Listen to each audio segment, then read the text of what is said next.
Hey there, listeners. This is Justin with a quick note before today's episode. It is not too late to sign up for Beyond the Uniform's Mastermind course and Mastermind groups. There are 4 different options on our website, and we've got 2 to 3 spots left in one of those groups. So if you are interested, check it out. It's a way to connect with other people headed in a similar direction, to hold each other accountable, and to support and challenge each other to be our personal best. I'm very excited to connect with you in a one-on-one environment and group environment. So if you're interested in taking things to the next level, it's not too late. You can find more at the beyondtheuniform.org website under the Mastermind groups. Welcome back to Beyond the Uniform. I am Justin Asiri, and my goal is to help military veterans succeed in their civilian career. I do this by meeting with veterans, learning about their career path to highlight all the incredible options out there for members of the armed forces after their military service. We talk about what they do, how they got there, and their advice for anyone wanting to follow in their footsteps. Today's episode number 259 with Brian Olivier. I remember going out for a run and just thinking like, gosh, I'm going out here. I got all this extra stuff in my bag. It'd be really nice to have a much more concentrated version of glucose that could be a lot more convenient to kind of carry around with me. And that's where the idea started. Brian faced an unexpected departure from the military, which eventually led to his side hustle, Gluconfidence. In this interview, we go step by step through the crowdfunding process. We also talk about the importance of doing something you love with a startup, so that not everything is tied to a financial outcome. We also talk about what it's like to start a company while working full-time and supporting a family. This is a great interview for aspiring entrepreneurs or anyone interested in taking their side project to the next level. As always, at beyondtheuniform.io, we feature in our show notes links to everything we discuss. There's a lot of great references for this interview if you want to go back and revisit that. Thanks to Kathleen Dillon, who provides text transcripts in case you want to zoom in on anything outside of the audio portion. You'll also find information on our website about our coaching program, where we connect you with subsidized professional career and executive coaches who are experts at helping you figure out your next career move. Also, I wanted to give a quick shout out to Josh Lauman, who on iTunes left a great review for us. Josh said, Beyond the Uniform is a fantastic resource for transitioning veterans or anyone considering a big career transition. Justin is an excellent interviewer, and his guests are extremely impressive. Their conversations highlight the breadth of career paths that veterans take. I wish this podcast existed when I transitioned. Josh, thank you so much for your support, and thank you to all of the 105 other people who left positive reviews on iTunes. So with that, let's dive in to my conversation with Brian. Joining me today in Louisville, Kentucky is Brian Olivier. Brian, welcome to Beyond the Uniform. Yeah, thanks, Justin, for having me. So for listeners, I want to give you a rundown on Brian's background. He's a regional business development manager at Medtronic, which is a global healthcare solutions company operating in approximately 160 countries. He started out at the Naval Academy as part of the best class that ever was, the class of 2002, and he served in the Navy as a helicopter pilot for 4 years. After his military service, he worked in residential construction at Toll Brothers as an assistant project manager, and then at Procter & Gamble as a logistics manager. He has worked at Medtronic for over 6 years in medical device sales and marketing, and he holds an MBA from the Northwestern's Kellogg School of Management. So Brian, I'd love to just, there's so many things we could dive into about your background, but I really want to start off by just diving in about your side project, which is Gluconfidence. What would you, or how would you describe that for listeners? Yeah, well, Gluconfidence it's 30 grams of a fast-acting, great-tasting glucose that's in a convenient 2-ounce bottle. And the mission behind Gluconfidence is to provide a product for people with diabetes so that they can be confident enough to live a life without limits. And where did the idea come from? Like, what was the genesis? Yeah, so, it started from my own personal story. As you mentioned, so class of 2002, woohoo! And went right into, aviation right out of that, and was flying helicopters down in Jacksonville, Florida. and was actually flying and had, was with the Proud Warriors of HSL 42 down there doing the LAMPS mission, and was getting ready to deploy to the Gulf. Had my detachment all set up and ready to go, and actually started losing weight, feeling lousy, feeling sick, and developed type 1 diabetes while I was flying. So I got diagnosed while I was in the squadron. So unfortunately, with type 1, you can't fly anymore. It's you're not permitted to do any type of military operations with type 1. And so unfortunately found out that I had to get discharged from the Navy and then couldn't fly anymore as well. So it was a bummer at the time. And so, you as listeners kind of heard, you had a pretty diverse career, not diverse career. You had a lot of experience over the last 7+ years. At what point did you think, you have this personal problem? At what point do you think, like, I can actually address this, and this is how I'm going to do it? Yeah, well, after learning to manage diabetes, you require insulin if you have type 1. So people with type 1 diabetes typically have to take several shots of insulin a day. So you're doing a lot of injections each day. Then you're also testing your blood glucose. So you're pricking your fingers and checking your blood sugar as well. You're doing that several times a day as well. And so it can be a challenge. There's a lot to do and a lot to manage. Well, one thing I didn't want to give up when I got diagnosed was just my active lifestyle. I played sports my whole life and just enjoyed, running and working out and playing sports. And so what I would find that when I was training or doing long runs, I tended to get a lot of low blood sugars, which is common for people with diabetes that are using insulin. And so I'd be going on these long runs and I get low blood sugars and I have to stop or figure out a way to treat the lows. And so what I would do then, I would run with a backpack basically, and I have the backpack full of juices. So I have like 8-ounce bottles of grape juice, or I'd have some gummy bears or candy bars or whatever, orange juice, and I'd be running around with all this stuff in my backpack. And I remember going out for a run and just thinking like, gosh, I'm going out here, I got all this extra stuff in my bag. It'd be really nice to have a much more concentrated version of glucose that could be a lot more convenient to kind of carry around with me. And that's where the idea started. That's awesome. I love when businesses are born kind of out of a personal pain point and experience. And I think your story illustrates of, one example of where these ideas can come from. And I'd love to talk about, I think the bulk for listeners of our conversation will be around crowdfunding. And what led you to that? Like, at what point did you say, hey, I actually need more money to do this? And maybe as part of that, if you could describe what crowdfunding is. Sure. So I think, as I got thinking more seriously about the business and the idea and ready to go forward, I had it in my head for a while. Now was the time to, then it was time to figure out, all right, how do I get this out there? And what will be those first steps? The typical, path that people do is you come up with a, business plan, you think about it, you put together the pieces, and then, you go out and raise money. If you do it through friends and family, or you get some investors, you get that money going together, and then you develop your product and build it and go out and try to get some sales. And which is an option that a lot of people go with. What crowdfunding does is you kind of can do two things at the same time. One, you can kind of validate your idea or the concept that you have. And then two, you can actually get sales and you can get customers on board with that first production that you do. That can save you from having a ton of inventory of something that nobody wants and nobody wants to buy. So a lot of people can make that mistake as well. And so as I learned more about crowdfunding, that was a direction that I wanted to go in. And then I started kind of diving in and learning about the different platforms that are out there. There's Kickstarter, there's Indiegogo, as well as several others. But that seemed to fit into what I wanted to do.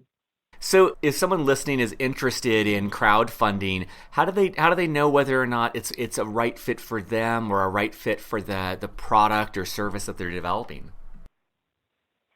Yeah, it's a good question. So if you go online, you look at a lot of the programs that are already going on Kickstarter, a lot of the campaigns on Kickstarter or Indiegogo, you can kind of get an idea of the theme of what kind of products are out there. Typically, crowdfunding tends to trend a little bit more towards the younger, probably male demographic. You'll see there's a lot of games on there. There's a lot of tech, tons of technology. I think one of the crowdfunding campaigns the most successful has been like a bike, like a electronic bike that they're developing. So there's a lot of different products that could be out there. You can go in there and get an idea of kind of what would be right. But I'd say typically male, kind of younger, is the main demographic. One of the nice things about crowdfunding, if you look at a campaign like with Kickstarter, is that you set the goal of what you want. It might be a $30,000 raise that you're trying to achieve. And then, you go out there, you try to raise it. And if you don't achieve that amount, like on Kickstarter, you basically, the campaign is basically closed down, and everyone will get a refund basically. So if you don't achieve the 30K, if you raise 25K, you basically don't go forward. Everyone gets their money back. With Indiegogo, they actually have some features now that they just updated recently. If you have a campaign goal of 30K, but you raise 25K or 27K, the campaign can actually still move forward. You have an option when you set up the campaign in the very beginning that you can say, you know what, I didn't make my goal, but I still want to go forward. And then you can cover that amount and move the program forward at that point. So there's different crowdfunding platforms with different rules. I definitely encourage people to kind of read what some of those are. But what I found is that Indiegogo had a bit more flexibility than some of the others.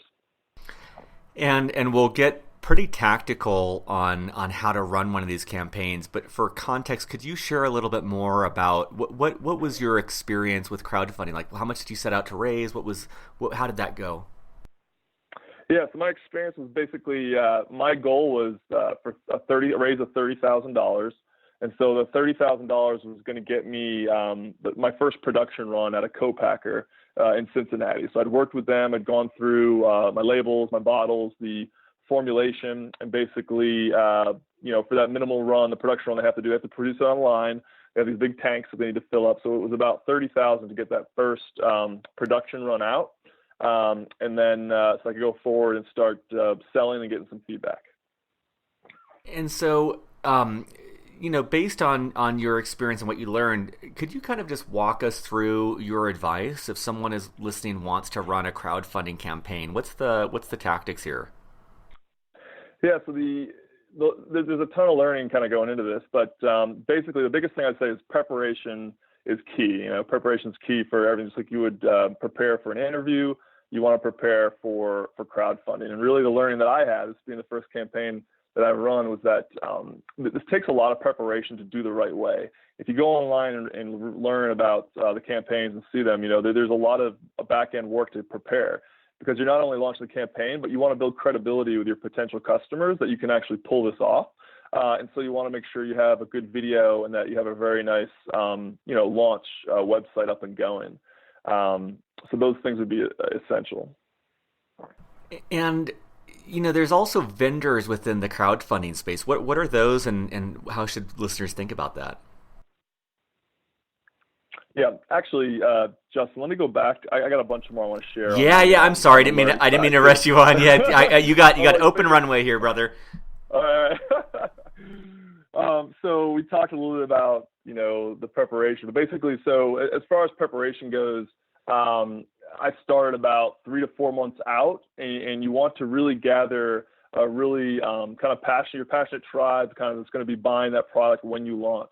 And so what you're doing several months beforehand is gathering emails, gathering contacts. It could be friends, it could be family, but really doing a lot of the grassroots work on the front end. A lot of people think like crowdfunding is just you put a product on a page, you hit launch, and you sit back and people start buying it. That's not how the successful campaigns are done. There's a ton of work and strategy leading up to it. So is there like a goal there? Like, how many people are you thinking of here in that 3 to 4 months? Like, if you could wave a magic wand, like how many people would you want on that list, or is there like a minimum to target? Yeah, it's a great question. So ideally, it's going to be dependent on what kind of campaign you're doing and what you want to raise. But the ideal number you want to hit close to is you want 30% of your raise to be completed within 24 hours of launch. Wow. And what that does is it sets off, it's a big amount. So you're not going to get that just by kind of, walking in day one and hitting, open on your campaign and getting people to come in. But you really want to get that momentum. And the reason is there's a lot of metrics behind the scenes that are working at Kickstarter, Indiegogo, where if you do get that momentum, they actually have a lot of support for you. They'll have resources. They'll put you on a page basically saying you're one of the key launches, and that momentum allows more people to see your campaign, and more people will naturally jump in and support you. The best analogy I've heard is it's a lot like when you're at a wedding and the dance floor is wide open. Like when the music gets going, nobody at a wedding wants to be the first couple out there on the dance floor, but the second you get a couple people out there, everyone wants to jump in and get it going. It's the same thing with crowdfunding. You want to have that initial big jump that you have already kind of established and try to hit that 30% mark in the first 24 hours. And just to put that in context for listeners, if you're talking about raising $30,000, that's $9,000. It almost sounds like, Brian, correct me if I'm wrong, it almost sounds like you want to earmark people and be like, okay, I got $9,000 I need to get raised. I know that my uncle's good for $100, my parents are good for $200. So literally starting to plan out and say do I have enough people to make it to, in this example, $9,000 guaranteed that people are going to respond and put that money to use. Is that right? Yeah, that'd be correct. And it just goes into, the pre-work that is needed, getting the friends and family, but also a lot of other contacts. We were, planning to sell Gluconfidence basically in a 1 month supply, which would be 8 bottles mailed direct to your door. It'd be about $29. So that's quite a few, people to get on board as you launch. And on top of that, if you're doing this a couple months ahead of time, you really want to keep those people excited and engaged. So you don't want to spread this out 5 or 6 months before you launch. You really just want, a couple months before launch, get the word out there, start an email campaign, keeping people engaged, excited about the launch, and then really making a big deal leading up to the day of launch, that everyone's on board, they know when it's coming out, and then having a really big first 24 hours. So does that mean in those 3 months leading up to it, were you sending out kind of monthly emails or weekly emails or any advice on cadence on how to keep that excitement going? Yeah, it's so I would say that the longer lead time you have, the harder it is to maintain that excitement. And so that was a learning that I had quite transparently on this launch is you probably want to keep it to about 2 months lead time. But I use a software called Klaviyo, a service called Klaviyo, which is a digital email automation marketing service that has a ton of great metrics on open rates and click-through rates, on what kind of headline or title you want to put on your email to get more opens, and I kind of did a lot of tracking of that. You want to make sure too, when you do your email campaigns, you're not burning the bridge with any of the large email servers like Gmail, which will kind of notify you as spam if you're just blasting people. So you want to be very concise with your marketing campaigns leading up to it, and make sure that people are opening and engaged. Otherwise, you can get the bots on Gmail could block you and block your email from even getting out to those customers. So it's a fine line to be walking. And so I recommend services like I just said, like Klaviyo or one of the others that allow you to check your metrics and make sure you're not identified as spam. So you got to make sure you do a good job of that. And another question I had, thinking about the 3 months leading up to launch, how do you think about the amount to raise, right? Because it seems like there's a gaming component. Maybe I want $30,000, but maybe there's an advantage of having that 30% more achievable. So maybe it's do I say 20,000 and want to be oversubscribed, or do you have any thoughts on how to game that? Yeah, and there's a lot of gamesmanship here. It's an art and a science was what my learning was. So you're right. So my goal was 30,000, and some guys will go out and try to raise 10,000, but really knowing that they have commitments for over that. So they're going over over their plan in the first 24 hours. And then it looks like a rock star event. And then it looks like everyone's on board, everyone's out on that wedding dance floor, and people want to, join the party and put into it too.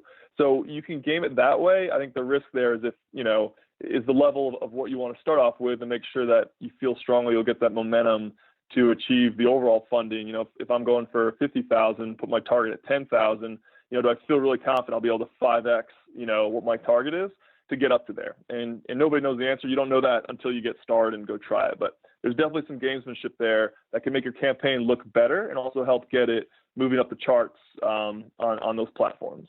Awesome. So I derailed you. You were in the midst of laying out the plan, but I'll get out of your way now. Yeah. So basically, that's it leading up to it. We do email campaigns. The tool that I probably found the most helpful and useful for my product was Facebook messaging. We did a very simple SurveyMonkey survey basically, and targeted groups that were associated kind of with diabetes basically on Facebook Messenger, and we're able to get a lot of people to sign up that way. We did about almost 1 million impressions on Facebook Messenger. I think we got about, our click-through rates are about 3.7%, which is pretty solid. But our conversion rates, which we were measuring off of getting email addresses, so the call to action is basically people would give us their email for more information if they're interested in the product, we're about 25%, which is a really, really high conversion rate. So all the metrics going into it were really solid to show that people had, an interest in the idea or the concept of the product. And we ended up launching, we had about 7,000 emails when we launched the campaign. So we had a lot of emails going forward. And just, I apologize for not grasping this. Is the so it sounds like Facebook Messenger was really effective. Were you using Klaviyo for that, or like how are you utilizing Facebook Messenger? Yeah, so we use Facebook Messenger to do the survey and to get people's email, but also answer a couple questions about about the product concept. And so we collected that information separately. Then off of that information, we just got the very large email list, and every week we got the feedback back, the new emails, the fresh email leads we'd feed into Klaviyo and just kind of get that automated marketing up and going. So we're both kind of acquiring new people who are interested on email through Facebook Messenger, which is fairly cheap on a per person, and then taking that data and dumping it into Klaviyo, which would then get them into our automated email sequence and keep them engaged from that point going forward. What sort of, either two ways to answer this, either what sort of budget did you set aside, or if you're not comfortable sharing that, like what sort of budget would you recommend? Because I'm realizing as you're saying this, it's like your goal is to raise money, but it's clear between Klaviyo and these other things, you're going to have to spend some money to try to raise money. So any recommendations around that? Yeah, and this is a learning for me too. So what I learned from this process is that you can get you can do initial tests. It's actually really, really interesting. Is you can, if you have the concept, the idea, and you can go target certain Facebook groups and just reach out via Messenger and do a simple survey and make it easy for the people to engage and leave their information or give feedback. You can do some pretty interesting like product market fit for $5,000. If you want to get more robust, you can go, $5,000 to $10,000, depending on how many people you want to get in there initially. But you'll have a pretty good idea from that feedback. If our conversion rate was like, 0.002% on, a couple thousand, potential leads, we know there might be something, with how we're messaging this, or maybe the product, and you can go back and figure things out. But you could even go smaller than that. You could do it for $1,000 and go out and just kind of do some tests. It was really interesting to see feedback directly from the people that we were contacting, and they were open. I was actually surprised at how many people were open to give the feedback. And I'm guessing, just to be specific in your use case, with Facebook, you're able to target. I don't know if people like put in their interests that they're interested in. I don't. There must be some sort of groups that you're targeting, or some sort of insight you're getting from Facebook of saying like these people are going to they have diabetes, or they there's some targeting component there, right? Yeah. So for me, my product is, we're focused on people with diabetes, insulin taking people with diabetes, and so that's a pretty pretty concise group of people.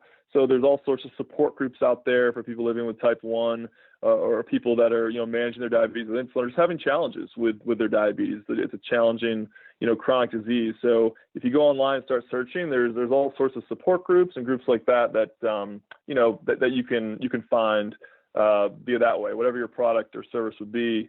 You can go into Facebook, kind of do those searches, like I said, pretty inexpensively, do some surveys, start gathering that information. And then with that, you can build a pretty robust, email campaign and start getting some feedback. Awesome. And then what else in this process should people know?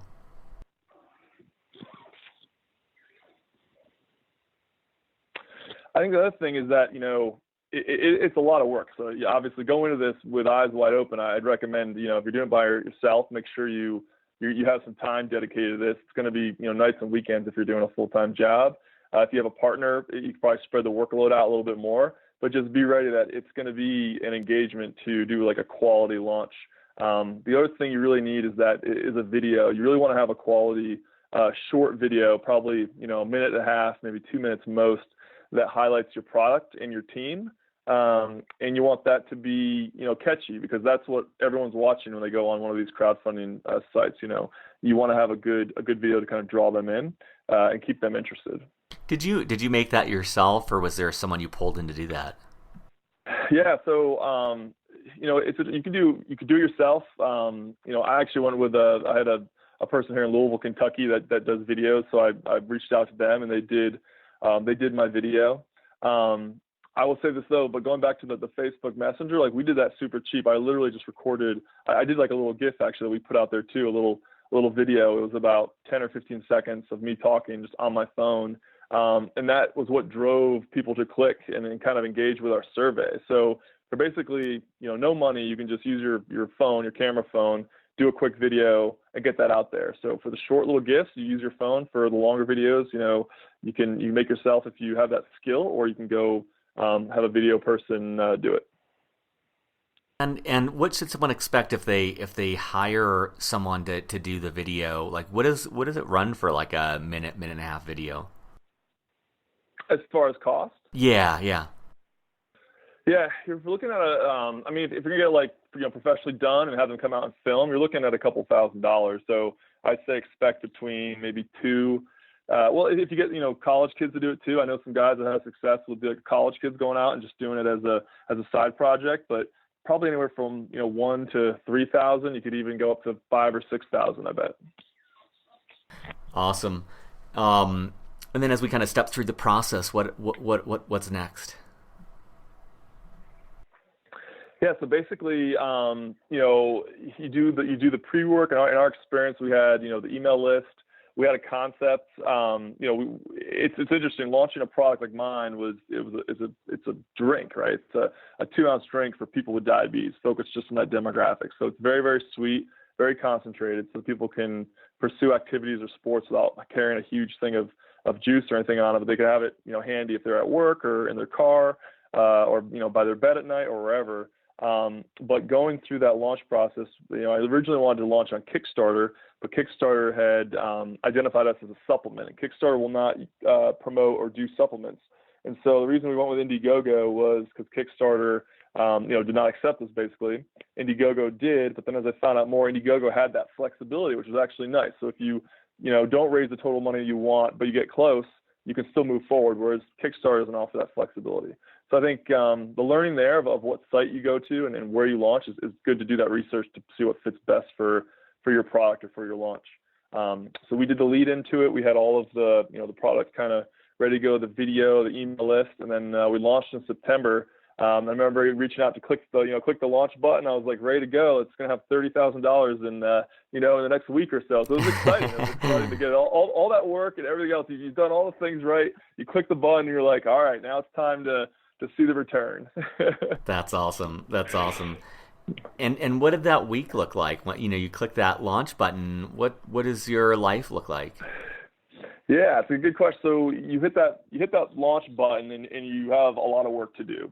So if you are working a full-time job, I would recommend that first day the first day, maybe taking that day off. Typically Tuesdays are a good day to launch. Historically, those are the best kind of launch days, but you have a lot of questions. You have people who are engaging with you. The email, you just had a large email blast you sent out, so I'm sure you'll have responses from people or things like that. You want to be on the ball with responding and just monitoring the campaign as it launches. You can imagine if you're going to hit 30% in the first 24 hours, there's a lot of things moving and moving pieces going on. So you just want to kind of be there to support and just kind of monitor things. There are prizes and awards you can offer as well. So we had several awards for people who bought certain amounts of products. They might get a little extra free product or a bigger discount for the more volume that they bought. So as those prizes and awards get purchased, you may want to offer more of whatever that award size is, so you don't run out. You don't want to run out of something, if it does really pick up quite quickly. So the first day is just kind of monitoring, and then ongoing, you're basically checking status, and then every week or two, you're doing status updates, just letting the people who have purchased, let them know where you are, how excited you are for the campaign, where the campaign is, how much time is left. We launched with a 6-week campaign, and just kind of giving updates along the way. Awesome. Were there, as you were putting together this plan, were there any resources that you found helpful that you would recommend to listeners? Yeah, so I actually reached out to someone through a network. Actually, it's a military kind of alumni network of someone who's familiar with doing the Facebook marketing campaigns.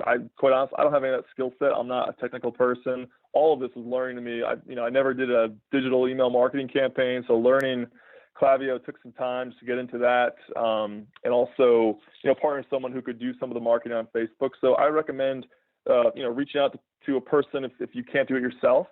The two sites that I found really helpful that I learned a lot about were Fiverr and Upwork, which are phenomenal. They're basically just really, gig type of outsourcing, platforms where you just post a project, how much you want to pay for it, and people will bid on it, and you can pay them to do it. And what I found was I could get a lot done on those two platforms. Just little simple digital, tools or little videos or things I want to get done.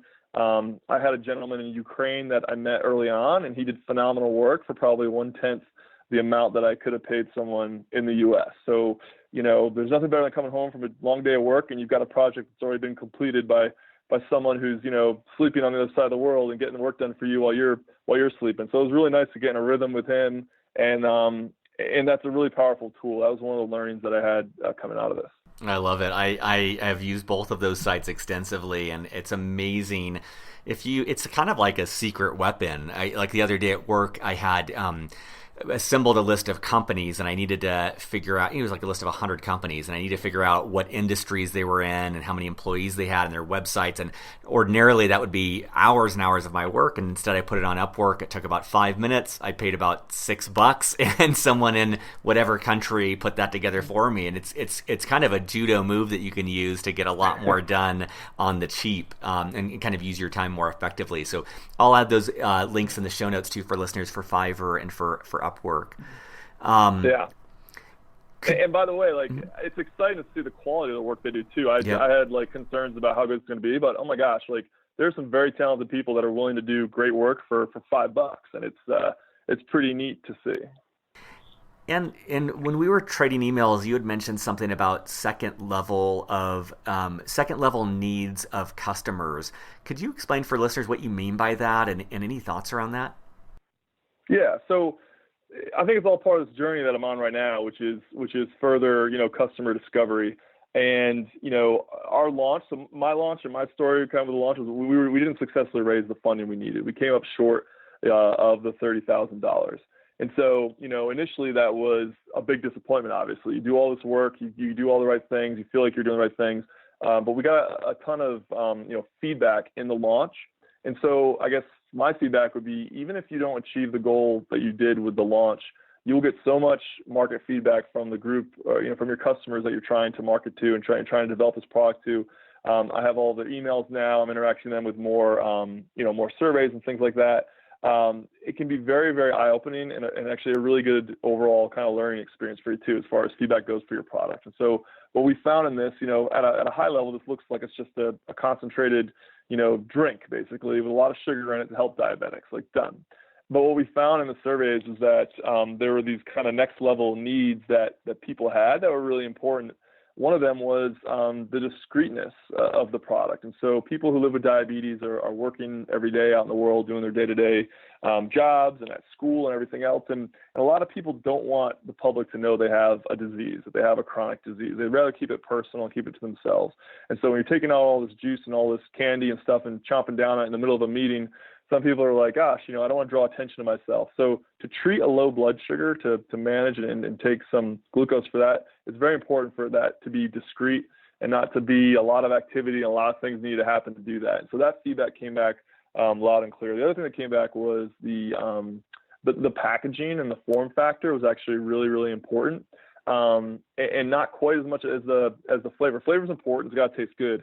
But what the final packaging will look like, has to be, have high survivability. It's got to be able to be in a backpack, and it's got to be able to be in your car and handle the heat. It's got to be able to be carried. If you're working out, you don't want to lug around a big heavy thing. So we got really good feedback on the form factor and on the importance of, say, discreetness, which I wouldn't have really thought about before launch, but that ultimately is going to help us make a better product.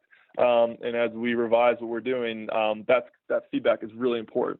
So those would kind of be the second level learnings that you don't expect going into this, but they're like incredibly important as you develop your final product. That's great. I mean, I think that's such a, there's so much wisdom in what Brian's talking about here about the second level need. And there's so many examples of companies that have kept the curiosity that Brian's displaying here, which is like not being, especially when you're birthing a new product, there's so much emotional attachment, and you can have a vision of what that product does for you. Like in Brian's case, this is coming from his own personal pain point, so he knows what it does for him. But I love the openness of that insight, such a critical insight of like, wow, people, actually really value this for the discretion of being able to have more privacy with their diabetes. And that insight can change everything. That can change the product itself. That could lead to other products. That leads to how you market it because you understand the pain. So maybe, one example, I'm just making this up, but maybe the initial marketing was going to be, that this product helps you keep an active lifestyle if you want to run marathons and you have diabetes. And then maybe this insight changes that to like, do diabetes on your own terms in a private way. It's completely different, but it's the same product. And I think that's been difficult for me, and I've seen other entrepreneurs struggle with that, is keeping that openness, keeping that curiosity, really letting the market tell you where the biggest need is. Because if you start a company with your own pain point, there's always the possibility that you have a product with an audience of one, and you obviously want to find a product that has a much bigger market than that if your intention is to either help more people or generate more income. Yeah, I think that's a great point. Yeah, it's a great point. Honestly, when we launched and we did this, I think my initial thought was, kind of like hero imagery with like someone running like an Ironman, with their diabetes and going to do it. And yeah, that's great. That might be a part of this. But the feedback we got was clearly, almost in that complete opposite way, which I wouldn't have originally had thought, that people find value in this area of this concept, but really want to keep things more personal at a personal level as well. So that was neat. And one other thing I'll chime in on that too is one of the more valuable pieces of feedback I've gotten in the last 10 or so years in entrepreneurship is to make sure that you're in love with your ideal customer and not in love with your product. And I can think of, with my own company, Storybox, a time where I missed a major pivot by over a year because I was so in love with what we were doing that I wasn't listening to what our customers actually wanted. And if you really remain fixated on the customers and the people you're serving, and you have the humility to not hold too tightly to the product that you've built, you might gain some really valuable insights and uncover an even bigger opportunity. And there's so many companies historically that have had to abandon a beautiful, perfect product that wasn't what their customers needed. And because they abandoned it, they found something much, much bigger.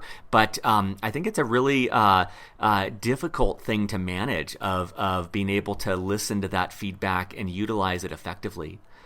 And Justin, I'm going to piggyback on that real quick too. As I heard you talking, just made me think it's so this idea has been in my head for a while, right? I've had this idea for several years, and I had this image in my head of exactly what this is going to be, and this is kind of the big learning through this process is just by doing it and taking this step of taking action, getting out in the market, getting the feedback has been so critical to changing my mind about what direction to go with this, because it's not until you get it out there and actually try it that you're going to be stuck with this thought in your head for a year. And I'm at fault for that. I've had it in my head for a long time. Finally getting out there, getting this feedback is like incredibly important. And so that's where I just encourage, everyone listening is that, it sounds cliche, but it really is not until you take the step out there and do it, get the feedback. The idea in your head could be totally off. And you could be passionate about it. You could love the idea. Like I was kind of stuck in this one idea, but we get some feedback, and now we're going to go in a slightly different direction. So I think that's important. Awesome. Well, I know there's still ground to cover, but we're approaching the end of our time. I always like to keep the last question open-ended because I know there's specific questions we didn't have time to get to, but we've got maybe 4 or 5 minutes left here. What have we not covered that you want to make sure our listeners know? Yeah, I think there's just a few things. I got just a couple quick thoughts here. One, I think that I learned in this process is the importance of doing something that you truly have a passion for, that you truly care about. I don't think that can be faked. If you're doing it for other reasons, I think after a couple months of doing something, not getting paid for it, you really you'll lose interest and it'll just kind of die off. But doing something that you're passionate about, that you're going to work, like I said, a little bit on the nights, a little bit on the weekends, is something that I think is essential. And also it's going to make you happier in the long run. Ultimately I'm working as something that I truly care about, that I'm passionate about the mission. I'm passionate about having an impact on other people with diabetes. And I really believe that, that I can have an impact in this space. If for some reason this doesn't become commercially viable, like, in the next, year or two, I still spent my time like in an area that I actually love, that I'm passionate about helping, and helping people and learning in that space. And so I'm a competitive person. I don't like to lose. And so if this does take off, then awesome. Like, I'm super excited. If this doesn't take off, I feel like I spent my time in a worthy pursuit. And I think that's just really important to, just share my thoughts on that. I think that's so great, and I just want to chime in on that too. I love that because it's, the success is a lot of hard work, but it's also, I think, a little bit more luck and market forces than people are willing to acknowledge. And so what I respect about what Brian's saying is that if you are there was a recent interview I'm blanking on, but he talked about kind of the higher order intention of it can't just be about money. Like, if there is something motivating you, there's a community you want to serve, there's knowledge you want to gain or a skill set you want to develop, even if it doesn't work out financially the way that you want initially, there's still a value there. And so I love that Brian has really found a product in an area that he's passionate about that helps him, regardless of whether or not this becomes a massive success. And that kind of gives you extra leverage to apply to the work that you're doing. Yep. And a couple of point here is, I'm at a point in my life right now where things are very busy, like with a lot of, people right now. I've got, a busy job. I have 3 young kids, a wife. I've got a lot of time commitments. And what I learned in these last, 6 or 8 months is that, you can still pursue the side hustle and still test it and still go do it. And that's been my biggest learning, because I sometimes, would doubt that, gosh, can I manage this and balance it all? And it is really possible. And some of the tools we talked about with, Fiverr and Upwork, and taking your time and doing this, it's okay. I went through feelings of guilt sometimes, like, gosh, why aren't I going all in on this? I should quit my job and sell the house and, just go all in. And I'm not doing that. Like, so is it going slower than it would normally go? Yes. But you can still make very meaningful progress towards that, where, you can scale up when the timing is right. But with a busy day job and kids and life and everything else, like, it is still possible to do. And that's been a really kind of really good confidence builder for me over the last year.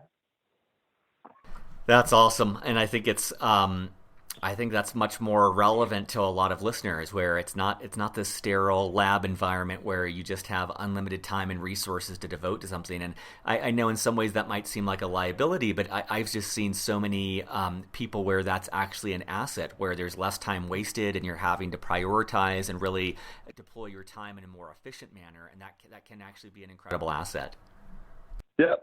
And then finally, just one more thing. We touched this a little bit earlier, but it's so important to have a support group and a group of peers to help you out. Actually, the only reason I went from the idea in my head to actually going out and doing, launching a crowdfunding campaign was because of support from actually a veteran group that I meet with once a month. And so we do like a live webinar every month to give support. But because of that group, I share my idea with them, and they're like, go do it, and they kind of gave me some ideas to go get it launched. That's how we got out the door. And I used to keep my ideas to myself and just like, keep it secret, keep it inside. But what I'm finding in the last 6 or 8 months is that the more people you tell, the more people you share, they're going to connect you with their network or support you, or help you out in ways that you wouldn't expect. And so I encourage people to share the ideas and get a network to help them stay accountable, and to give them some best practices. I love that, and the vast majority of entrepreneurs that I meet with protect their idea in a way that I think is not helpful. And the number of times I've met with someone where they're like playing cards close to their chest, and it's like, well, I want you to sign what's called a non-disclosure agreement first, or I'm in a stealth mode, I'm not talking about it. And it's like, my experience is the truth. No one gives a shit about your startup. It's so hard to get people's attention. And I have very rarely met someone where they launch something and people are just ripping it off the shelves. It's much, much, much much, much more often the case that you launch and you're just fighting for attention from a million competing things, and there's so much noise, and being heard is so difficult. And so what I love about what Brian's saying here, it's absolute gold that he's giving you, is there is so much to gain by sharing your idea and learning from someone else and advice and connections. And there is a risk. I think it's very, very tiny. It's overstated. There is a risk that someone maybe takes that and runs with it, but I think there's by far more to gain than to lose. So Brian, I appreciate your candidness today, and for listeners, there are a ton of show notes for this episode. Brian's shared a lot of great resources, so check those out. He's also graciously volunteered to make himself available as you have questions, so his contact information will be there as well, to contact directly, not to add to your own crowdfunding mailing list, but hopefully people don't abuse that. And Brian, I appreciate your time today. Surface.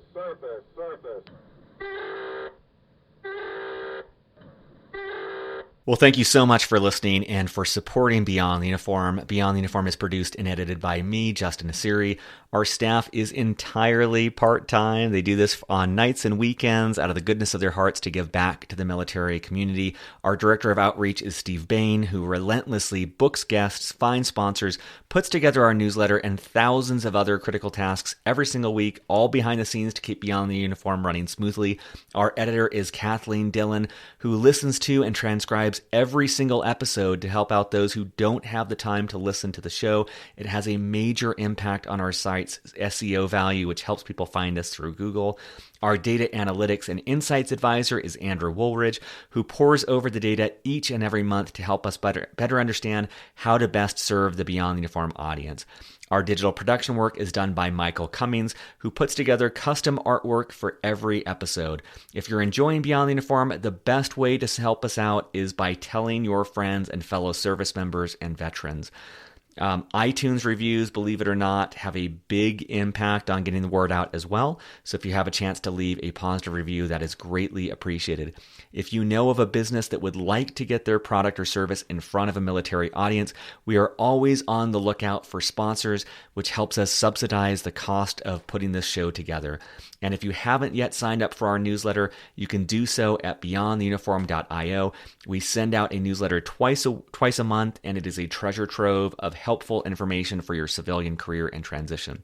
And be sure to check out our coaching program, where you can be connected with a subsidized, professional, certified executive and career coach to help you in your career decision making. Thank you for listening, and I'll be back next week with more stories from military veterans about their civilian career. Take care.